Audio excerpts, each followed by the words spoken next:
नमस्कार साथियों, PYQ guide YouTube channel में आपका बहुत बहुत स्वागत है। आप सभी का बहुत बहुत धन्यवाद। आपने एसएससी जीएस एक्स 2025 का जो हमारा भाग 1 था यानी पार्ट 1, उसको काफ़ी अच्छा रिस्पॉन्स दिया और आज हम पार्ट 2 के साथ आपके सामने हाजिर हैं। मैं आपको बताऊंगा कि एडुकेटी जो जीएस के क्वेश्चंस हैं वो कहाँ से पूछ रही है, एनसीईआरटी कौन सी क्लास की पढ़नी है, क्या इंपॉर्टेंट है, क्या करंट के क्वेश्चंस कहाँ से पूछे जा रहे हैं। और हमारा जो पेपर है वो अभी 6 अगस्त की फर्स्ट शिफ्ट ही है और ये आज एंड हो जाएगी। इसमें जो जो क्वेश्चंस हम कवर करेंगे वो आप नोट डाउन करते चलिए और मैं आपको एक्सपेक्टेड क्वेश्चंस भी बताऊंगा कि क्या आपसे उस पैरा में और एसएससी यानी एडुकेटी आपसे पूछ सकता है। ठीक है, ये 6 अगस्त की फर्स्ट शिफ्ट है। देखिएगा, ये स्टेटमेंट बेस्ड क्वेश्चन है। The process of vertical heating of atmosphere is known as advection. The transfer of heat through the horizontal movement of air is called convection. ये एक्चुअल में आपस में इंटरचेंज कर दिए गए, दोनों स्टेटमेंट गलत हैं। The low winds in the northern India during summer are caused by advection. तो ओनली 3 स्टेटमेंट इज करेक्ट। अब ये कैसे एनसीईआरटी से लिया गया है, तो fundamentals of physical geography class 11 की जो ज्योग्राफी की बुक है उसका चैप्टर 8 है solar radiation, heat balance and temperature. तो इसमें आप देखेंगे ये एक पैरा है, इससे लाइन टू लाइन चीज़ें उठाई गई हैं। पहले मैं आपको एक बार दिखा देता हूँ कि कैसे लाइन टू लाइन है, उसके बाद मैं आपको समझा देता हूँ। देखिएगा, the process of vertical heating of atmosphere is called convection, पहली line. The transfer of heat through the horizontal movement of air is convection, दूसरी लाइन। तीसरा, in the tropical regions particularly in the northern India during summer season local winds called loo is the outcome of advection process. तो ये 3 लाइनें 3 statement cover करती हैं और मैं आपको बताऊंगा कि एडुकेटी आपसे और क्या स्टेटमेंट पूछ सकता है, वो भी इसी पैराग्राफ से उठा सकता है। ठीक है, तो यहाँ से हमें क्लियर होता है कि जो वर्टिकल हीटिंग ऑफ एटमॉस्फेयर है वो कन्वेक्शन होता है और जो हॉरिजॉन्टल मूवमेंट ऑफ एयर की वजह से ट्रांसफर ऑफ हीट होता है वो एडवेक्शन है। ठीक है, तो ये मैंने आपको क्लियर कर दिया। अब मैं आपको बताता हूँ कि इस पैराग्राफ से और क्या क्या पूछा जा सकता है। देखिएगा, the air in contact with the earth. देखिए, सनलाइट आती है, सनलाइट की वजह से अर्थ का सरफेस जो है वो हीट होता है और जब एयर उस अर्थ के कांटेक्ट में आती है तो हीट होने पर वर्टिकली राइज करती है। ये लिखा है the air in contact with the earth rises vertically on heating in the form of currents further transmit the heat of the atmosphere. Further transmit कर देती है, बट ये ट्रांसमिट कर रही है बट उसकी एक लिमिट है कि ट्रांसफर ऑफ हीट जो होगा वो ज़्यादातर जो है वो ट्रोपोस्फेयर तक कन्फाइंड होगा, उससे ऊपर नहीं जाएगा। ये भी ध्यान रखना है, ये आपसे पूछा जा सकता है। The process of vertical heating of the atmosphere is known as convection. The convective transfer of heat is confined only to the troposphere. ये स्टेटमेंट बन सकता है, ध्यान रखिएगा। The transfer of heat through the horizontal movement of air is called advection. Horizontal movement की वजह से जो ट्रांसफर ऑफ हीट हो रहा है उसे बोलते हैं एडवेक्शन। अब आपको बताता हूँ क्या एडुकेटिव पूछ सकता है। Horizontal movement of the air relatively more important है वर्टिकल मूवमेंट से, पहली बात। दूसरा, in the middle latitude, very important, most of the diurnal यानी day and night variation in the daily weather are caused by advection alone.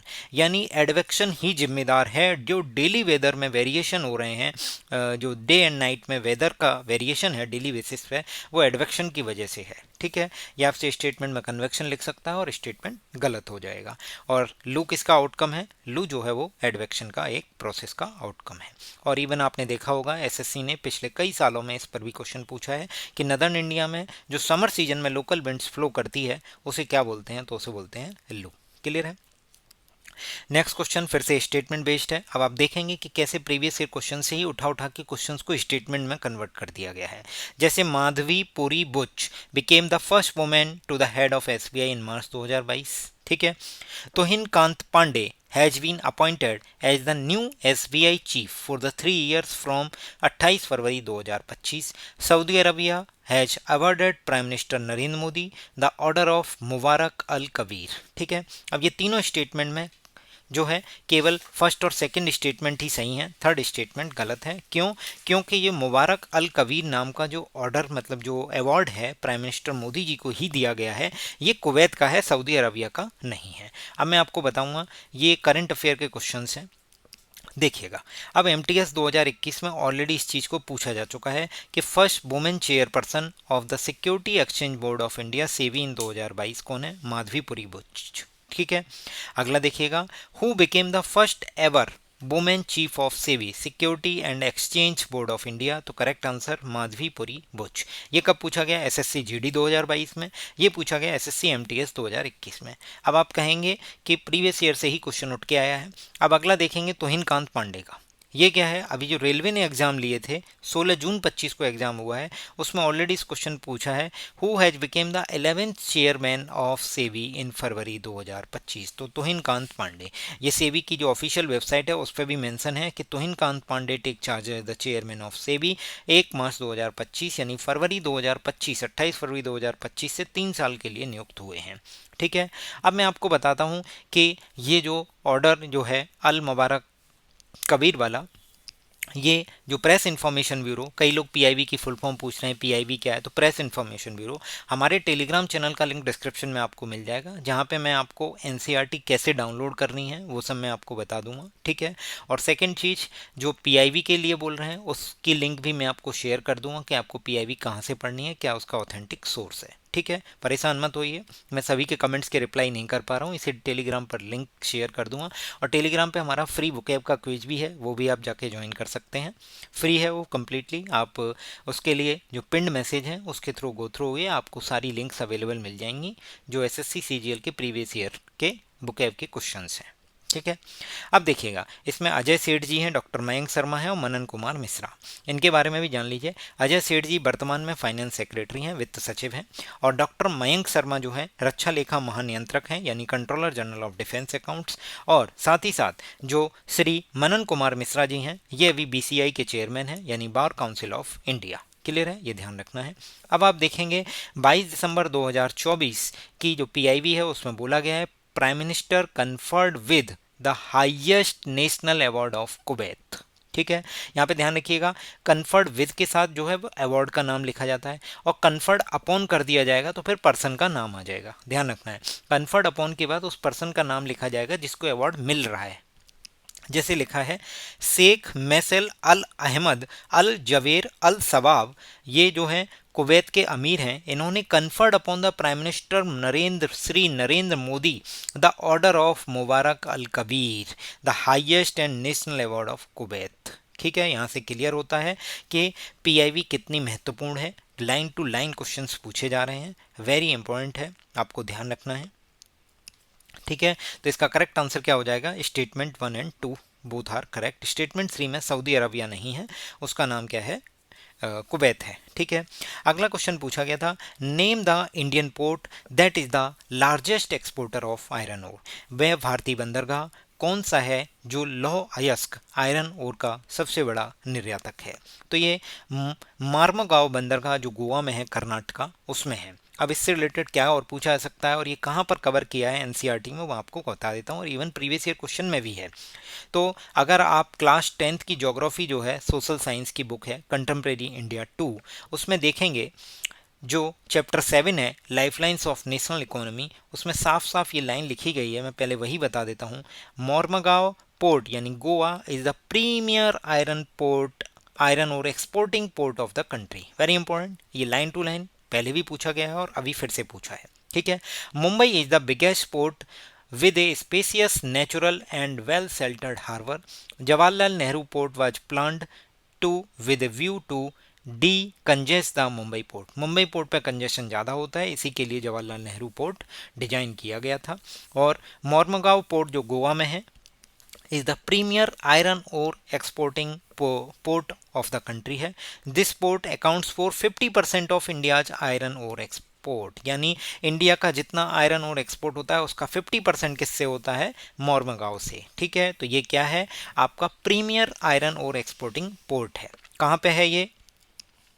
अब अगला देखिएगा, new Mangalore port located in Karnataka cater to the export of iron ore concentrated from. Very important, ये आपसे फिर से पूछ सकता है एडिक्विटी कि भैया जो कुद्रेमुख नाम की जो माइन है वो पहली तो आयरन ओर की माइन है, और कुद्रेमुख माइन का जो आयरन ओर है वो कंसंट्रेट कर रहा है कौन से पोर्ट के लिए? न्यू मैंगलोर पोर्ट पर। ध्यान से रखिए, मार्मेगांव पोर्ट पर नहीं है, न्यू मैंगलोर पोर्ट है जो कि आयरन ओर के एक्सपोर्ट के लिए डेडिकेटेड है, उसको सर्विस दे रहा है, आयरन और एक्सपोर्ट कर रहा है। और ये कौन सी माइन से आयरन और आ रहा है, वो है कुद्रेमुख माइंस। ठीक है, वेरी इंपॉर्टेंट क्वेश्चन, फिर से पूछ सकता है एडुकेटिव। ठीक है, अब आप देखेंगे डी ट्रिपल एस बी ने ऑलरेडी पूछा था, who which of the following port is the premier iron ore exporting port of India, तो करेक्ट आंसर क्या है, मारमागांव पोर्ट।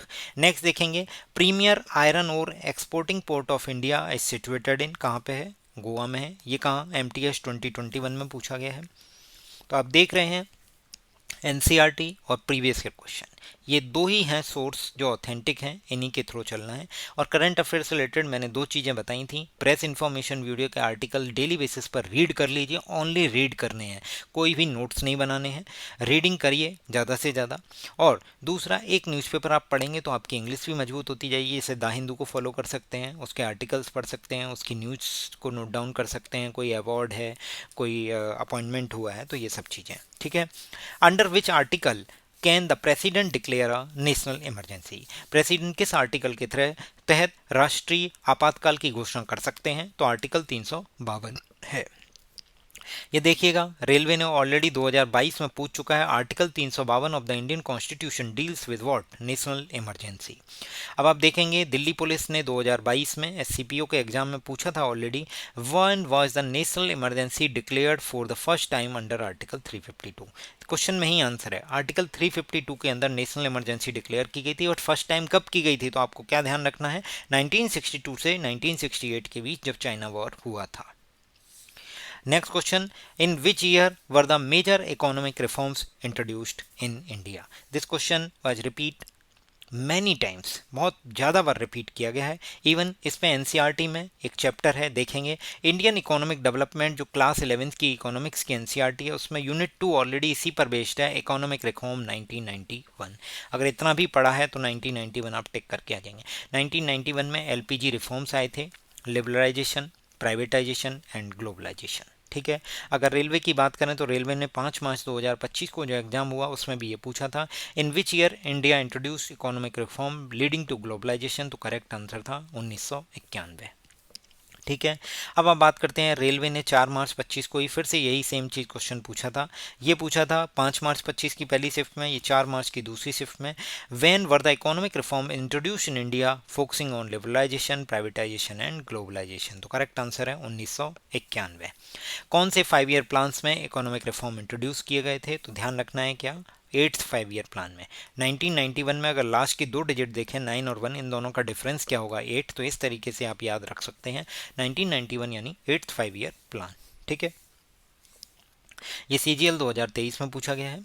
नेक्स्ट क्वेश्चन पूछा गया, which of the following is recognise as classical dance of India. वैसे ये question मुझे कराना नहीं चाहिए था, बाकी ये अंडरस्टूड है कि भरतनाट्यम यह क्लासिकल डांस है। अब हमारे पास टोटल कितने क्लासिकल डांस हैं, तो एनसीईआरटी जो क्लास 11th की है, जो knowledge tradition and practice of India है, उसमें एक पैरा है classical and traditional dance form of India. उसमें साफ साफ ये क्लासिकल डांसेज के बारे में बताया गया है कि भरतनाट्यम, कथक, कथकली, मणिपुरी, ओडिसी, कुचिपुड़ी, मोहिनी अट्टम और सतरिया, ये सारे के सारे क्या हैं, क्लासिकल डांस हैं। टोटल 8 डांसेज हैं। अब मैं आपसे बात करना चाहूँगा कि इस पर भी ऑलरेडी एसएससी जीडी में पूछा जा चुका है, how many Indian dances have been recognised at Sangeet Natak Academy as a classical dance form as of May 2022। तो 8 क्लासिकल डांस हैं, 8 के नाम आप देख लीजिए, भरतनाट्यम, कथक, कथकली, मणिपुरी, ओडिसी, कुचिपुड़ी और मोहिनी अट्टम एंड सतरिया। इसी पर बेस्ड क्लासिकल लैंग्वेज ये पूछी जा सकती हैं, वेरी इंपॉर्टेंट है, करंट में रही हैं, इसीलिए मैंने कवर की हैं। ये अक्टूबर 2024 की पीआईबी में आप देखोगे कि कैबिनेट ने अप्रूव कर दिया है कि जो 5 क्लासिकल लैंग्वेज हैं उनको ऐड कर दिया है, मतलब पहले 6 थी, अब 5 ऐड हो गई हैं, तो इस तरीके से टोटल 11 क्लासिकल लैंग्वेज हैं। अब आपसे क्लासिकल डांस की काउंटिंग पूछी थी, इसी तरीके से क्लासिकल लैंग्वेज की काउंटिंग पूछ सकता है, वेरी हाई चांसेज हैं।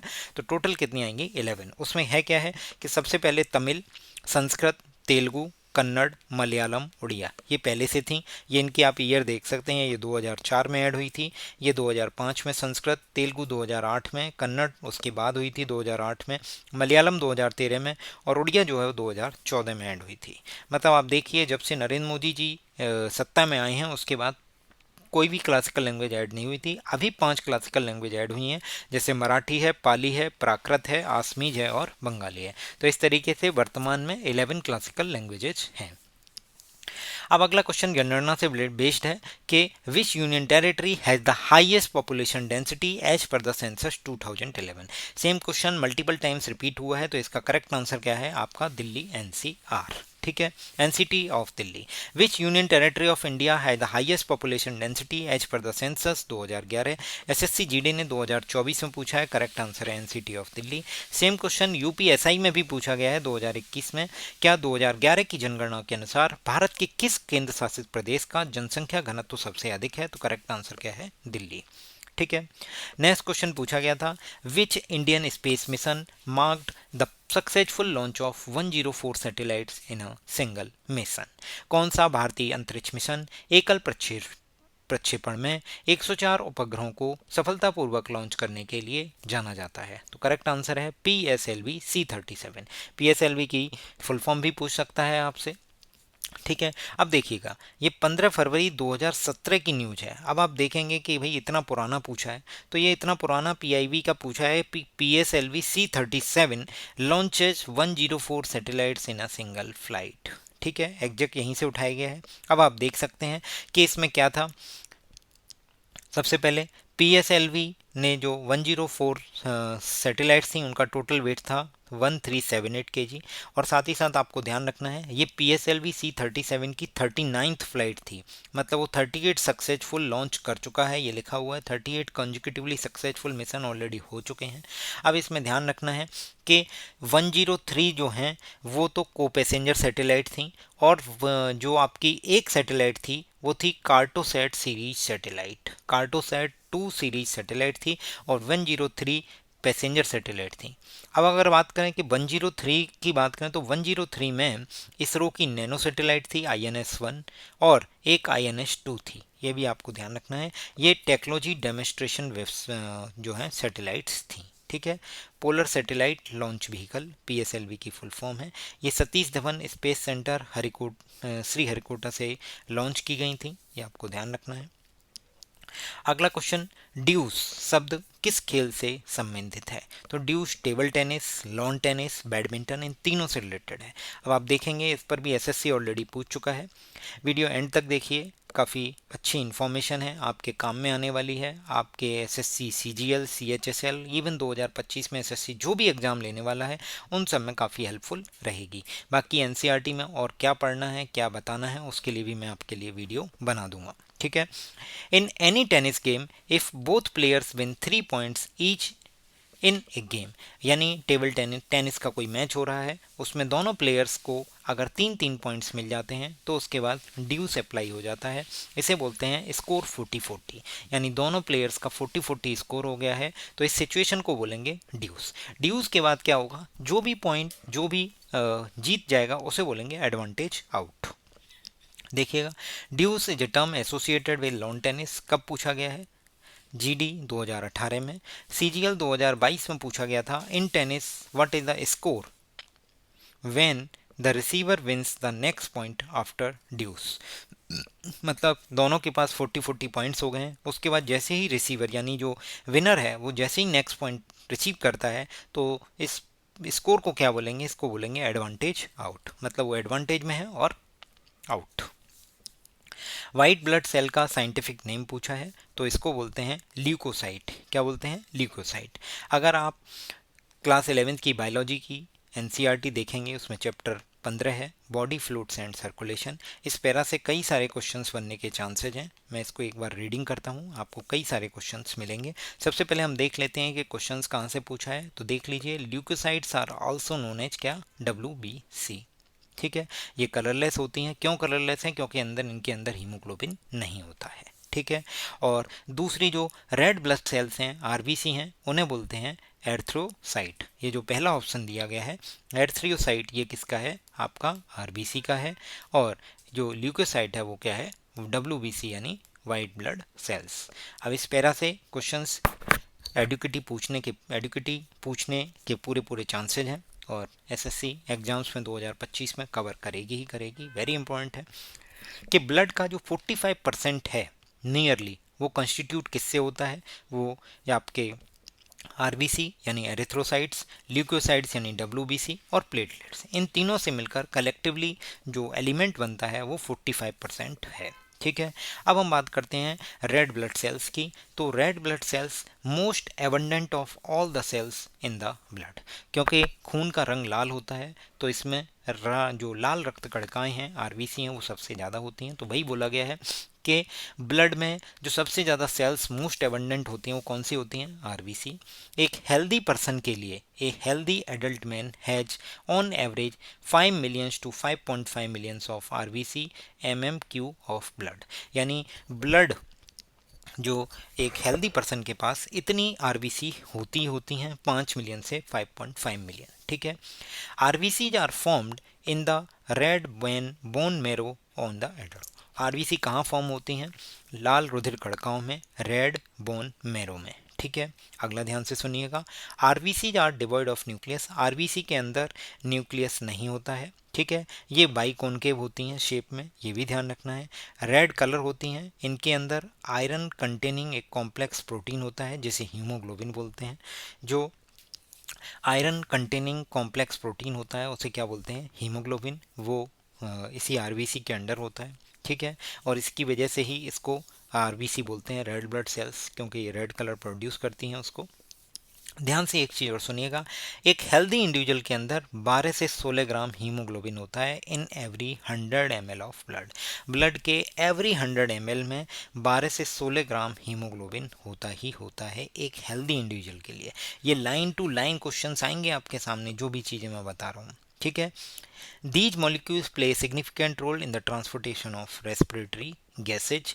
RBCs have an average life, RBC का जो एवरेज लाइफ स्पैन है वो कितना है, 120 डेज है। उसके बाद ये अपने आप को स्प्लीन में जाके डिस्ट्रॉय कर देती हैं। स्प्लीन को क्या बोलते हैं, ग्रेवयार्ड ऑफ आरबीसी, क्योंकि आरबीसी उसमें जाके मर जाती हैं। क्लियर है, 120 डेज उनका लाइफ स्पैन है, उसके बाद ये फिर से जनरेट होती हैं। अब हम वाइट ब्लड सेल्स की बात करते हैं, ल्यूकोसाइट्स की।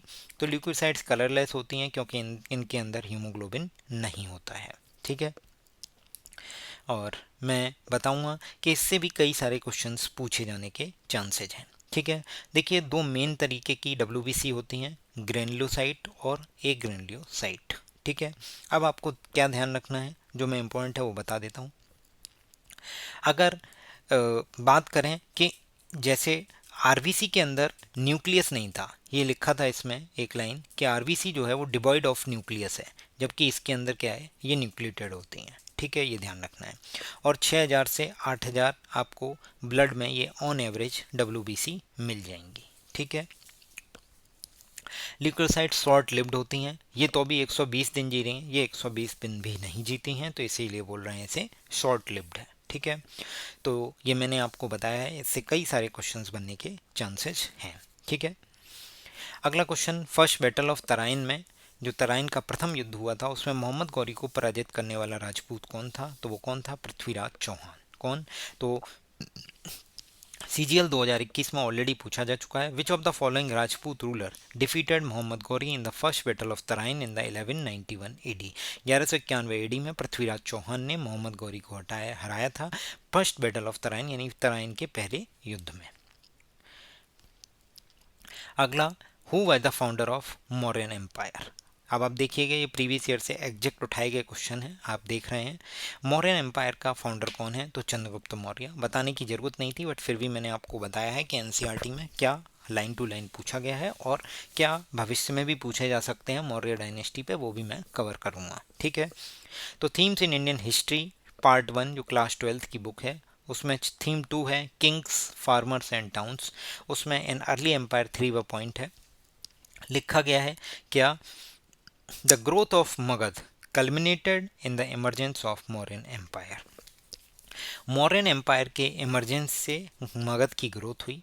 Chandragupta Maurya founded the empire in 321 BCE, extended control as the far northwest as Afghanistan और बलूचिस्तान। अफगानिस्तान, बलूचिस्तान इन सब को कवर करते हुए 321 BC में चंद्रगुप्त मौर्य ने ए एम्पायर मगध एम्पायर फाउंड किया, मौर्य डायनेस्टी के फाउंडर हैं। ठीक है। हिज ग्रांडसन अशोक, उसका ग्रांडसन कौन है? अशोक है। ठीक है। The most famous ruler of early India conquered Kalinga, ये अशोक ने कलिंग का युद्ध जीता था। इससे रिलेटेड जो आपका इंस्क्रिप्शन है, रॉक एडिक्ट है, वो 13 है, ये भी आपको अभी मिलेगा। ठीक है। कनकर्ड कलिंगा, जो प्रेजेंट डे उड़ीसा का जो कोस्टल एरिया है उसे बोलते हैं कलिंगा। ठीक है, ये भी ध्यान रखना है। देखिए स्टेनो में ऑलरेडी पूछा जा चुका है, who was the founder of Mauryan empire? Chandragupta Maurya. अभी आप देखेंगे कई सारे क्वेश्चन इस पर बेस्ड हैं, रिपीटेडली आए हैं। ठीक है। 322 बीसी में मौर्यन एम्पायर किसने फाउंड किया? चंद्रगुप्त मौर्य ने। कांस्टेबल जीडी 2025 में पूछा है। एसएससी जीडी ने 2019 में ही पूछ लिया था, who founded the Maurya dynasty by defeating the Dhanananda? Dhanananda Nanda वंश का संस्थापक था, उसको हरा के चंद्रगुप्त मौर्य ने मौर्य डायनेस्टी की स्थापना की थी। ठीक है। पियादस्सी किसे बोला जाता है, किस मौर्यन कंग को बोला जाता है? तो अशोका को बोला जाता है। डिमाकस एक ग्रीक एम्बेसडर था जो इंडिया आया था, किसके शासनकाल में आया था, किस मौर्यन काल के? तो वो था बिंदुसार। चंद्रगुप्त मौर्य के बाद बिंदुसार बना था और बिंदुसार का लड़का कौन है? अशोक। ये सीजीएल 24 में पूछा गया है। मेजर रॉक एडिक्ट बताना है अशोका का जिसमें कलिंग वॉर के बारे में मेंशन है, तो वो क्या है? 13। ठीक है। अगला क्वेश्चन देखिएगा, who among the following generally use to head the provincial administration under the Maurya? Maurya dynasty के अंदर जो प्रोविंशियल एडमिनिस्ट्रेशन था उसको हेड करने के लिए जो पर्सन था उसे बोलते थे कुमारा। कब पूछा गया? सीजीएल 2024 में। ठीक है। Who among the following send Megasthenes to the court of Chandragupta Maurya? Chandragupta Maurya के कोर्ट में मैगस्थनीज को किसने भेजा था? तो भेजा था किसने? Seleucus one Nicator. ठीक है। मैगस्थनीज ने इंडिका नाम की बुक लिखी है। नेक्स्ट क्वेश्चन देखेंगे, who among the following envoy was sent by the Seleucus one two the court of Chandragupta Maurya? ठीक है। तो वही मैगस्थनीज है, सेल्यूकस निकेटर वन ने भेजा था। किसके दरबार में भेजा? चंद्रगुप्त मौर्य के। देवनाम प्रिया पियादस्सी, ये किसको बोला गया है? ये किस मौर्यन किंग को बोला गया है? अशोका बोला गया है। एसएससी सीपीओ में पूछा गया है। अब एसएससी एमटीएस के क्वेश्चंस को देखेंगे। मौर्य डायनेस्टी का फाउंडर कौन है? चंद्रगुप्त मौर्य। ऑलरेडी मैं कवर कर चुका हूँ, देखिए आप देखिए, सिंपली रिपीट हुआ है एग्जैक्ट। ठीक है। मौर्यन डायनेस्टी के टाइम पे जो ब्राह्मी स्क्रिप्ट थी उसको डिकोड किसने किया था? तो वो किया था जेम्स प्रिंसेप ने। फर्स्ट सब कॉन्टिनेंटल एम्पायर कौन सा है? तो मौर्यन एम्पायर है। ठीक है। ड्यूरिंग द मौर्यन डायनेस्टी जो मैगस्थनीज आया था, सेल्यूकस निकेटर वन ने भेजा था। ठीक है, ध्यान रखना है, उसने इंडियन सोसाइटी को 7 डिस्टिंक्ट ग्रुप में बांटा था। ये 7 भी पूछा जा सकता है। उसमें आपको ध्यान से बताना है, किंग्स काउंसलर्स जो होते थे, राजा के जो काउंसलर्स होते थे, उनको किस श्रेणी में रखा गया था? तो उनको 7th श्रेणी में रखा गया था। Who wrote the book called indica based on his travel and experience in modern India? Modern India में मेगस्थनी जो आया था, सेल्यूकस निकेटर वन ने भेजा था, उसने ही इंडिका नाम की बुक लिखी थी, अपने ट्रेवल एक्सपीरियंस को मेंशन किया था। नेक्स्ट पूछा गया है, who when did Bindusara ascended the Maurya throne? तो बिंदुसार कब आया? तो बिंदुसार जो है वो 297 बीसी में। अगला क्वेश्चन पूछा गया है, which ruler succeeded Chandragupta Maurya in 297 BC? 297 BC, 322 BC में चंद्रगुप्त मौर्य, उसके बाद 297 बीसी में चंद्रगुप्त मौर्य के बाद कौन आया था? Bindusara. Name of the Sri Lankan Buddhist text that provide detail of Mauryan empire? एक श्रीलंका का एक बुद्धिस्ट टेक्स्ट है, उसके बारे में बताओ जो मौर्यन एम्पायर के बारे में बताता है, प्रोवाइड करता है रिपोर्ट। उसका नाम है दीप वामसा। ठीक है। नेक्स्ट क्वेश्चन पूछा गया, मौर्यन एम्पायर की सिटी एडमिनिस्ट्रेशन से रिलेटेड, कि Megasthenes put light on the modern Mauryan city administration? बिल्कुल सही बात है। ठीक है। City councils were divided into 6 committee. City councils जो वो 6 कमेटीज में डिवाइडेड थी। बट अगर बात करेंगे, जो मैंने अभी बताया था कि वो मेगस्थनी ने जो डिवाइड किए थे डिस्टिंक्ट ग्रुप में सोसाइटी को, तो वो 7 थे। बट ये किसकी बात कर रहा है? सिटी काउंसिल की। सिटी काउंसिल जो है वो 6 कमेटी में डिवाइडेड थी। City administration was well plan. City administration जो था वो वेल प्लान था। बिल्कुल सही है तीनों statement. Chandragupta Maurya overthrew which of the following dynasty of ancient India to establish the Mauryan empire. अभी मैंने बताया था चंद्रगुप्त मौर्य ने धनानंद को हराया था, तो नंदा डायनेस्टी का जो फाउंडर वो लास्ट वो था उसको हराया था। एसएससी जीडी में और क्वेश्चंस पूछे गए हैं, वो भी मैं कवर कर रहा हूँ। फेमस बुक अर्थशास्त्र जो है tells us that north west was important for blanket. North west area जो है वो ब्लैंकेट के लिए फेमस था, जबकि जो साउथ इंडिया था वो गोल्ड और प्रीसियस स्टोन्स के लिए फेमस था मौर्यन काल में। ठीक है। Which of the following Mauryan inscriptions is not located in present day India. तो कांधार नाम का जो मौर्यन इंस्क्रिप्शन है वो वर्तमान में भारत में नहीं है, ये कहाँ पे है, अफगानिस्तान। मौर्य समाज की राजधानी पाटलिपुत्र थी, जिसे वर्तमान में पटना बोला गया है। Who was the founder of Mauryan empire, Chandragupta Maurya. Exact repeat हुआ है आपके एडुकेटिव वाले एग्जाम में। मौर्य समाज का अंतिम शासक कौन है, तो बृहद्रथ है, वेरी इंपॉर्टेंट है। मौर्य समाज का दूसरा शासक तो मैंने आपको बताया था, सबसे पहले चंद्रगुप्त मौर्य है, फिर उसके बाद बिंदुसार है। और चंद्रगुप्त मौर्य का जो ग्रांडसन था वो कौन था, अशोका। ठीक है, कलिंगा वॉर उसने जीता है। Mauryan Empire was established in 322 BC in India with the capital Pataliputra, जिसे वर्तमान में किसके नाम से जाना जाता है, आपका पटना के नाम से जाना जाता है।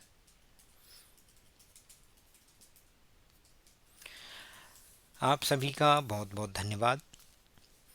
अगर वीडियो आपको पसंद आई हो तो शेयर करिए ज़्यादा से ज़्यादा, जिससे कि अभी एसएससी का एग्ज़ाम होने वाला है 2025 का, वो मोस्ट प्रोबेबली सितंबर में होगा। सीजीएल, सीएचएसएल और जो भी एग्ज़ाम्स होने हैं वो सभी, उनमें काफ़ी मदद मिलेगी आपको। और हमारे टेलीग्राम चैनल से जुड़ जाइए, जहाँ पे हम आपको बहुत सारी अपडेट्स, फ्री वोकैब क्विज वो सब प्रोवाइड कर रहे हैं।